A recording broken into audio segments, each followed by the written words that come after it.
So here we are outside. This was the White Farm back in the 1700s. And this house was built and stayed in the White family actually for 8 generations. It was passed from father to son, right up until the 1950s when there were 2 old women left living here, 2 spinsters. One was named Grace and the other was named Alice.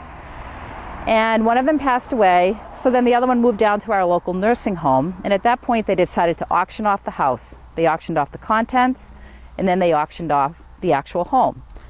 And my dad had a brother, my Uncle Dick, who was going to be getting married, and they thought this would be a great family project to work on this place and make it into a nice place for he and his new bride to live in. So, come on in. So, they worked for a long time, and they started to take off all the years of modernization, you know, the paint, the plaster, the wallpaper. And my dad, Henry, had a great love of history. And when they took away all of this, they found these incredible boards underneath. These are all hand-planed boards. They have hand-cut nails. These are rose-head nails.